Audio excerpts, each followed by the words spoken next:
ಎಷ್ಟೇ ವಯಸ್ಸು 60 ವಯಸ್ಸಾಗ್ಲಿ ನಮ್ಮ ಅಪ್ಪ ಅಂದ್ರೆ ನಮಗೆ ಎಷ್ಟೋ ಪ್ರೀತಿ. ಯಾಕಂದ್ರೆ ಅವ್ರ ಮನೆ ಯಜಮಾನ,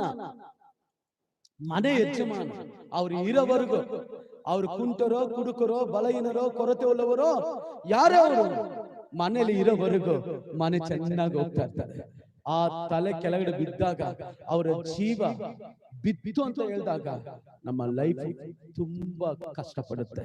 ಬೈಬಲ್ ಅಲ್ಲಿ ಇಸ್ರೇಲ್ ಜನರು ಅದೇ ಹೇಳ್ತಾ ಇದ್ರೆ, ಇಸ್ರೇಲ್ ಜನರಿಗೆ ನೀನು ದೀಪವಾಗಿದ್ದೀ. ಹಲ್ಲೆಲೂಯಾ.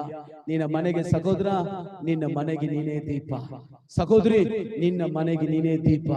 ನಿನ್ನ ದೀಪ ಆರಿ ಹೋಗಬಾರ್ದು, ಅದು ಉರಿತಾ ಇರಬೇಕು. ಯಾಕೆ? ಯೆಹೋವನ ತೇಜಸ್ಸು ನಮ್ಮ ಮೇಲೆ ಇದೆ. Amen, hallelujah. ಅದಕ್ಕೆ ದೇವರು ಹೇಳ್ತಾ ಇದ್ದಾರೆ, ಯೆಶಾಯ 63 ಹೇಳ್ತಾ ಇದ್ದಾರೆ, ಜನಾಂಗಗಳು ನಿನ್ನ ಬೆಳಕಿಗೆ, ಅರಸರು ಅಧಿಕಾರಿಗಳು ನಡೆದುಕೊಂಡು ಬರ್ತಾರೆ. ಏನ್ ಮಾಡಿಕೊಂಡು ಬರ್ತಾರೆ?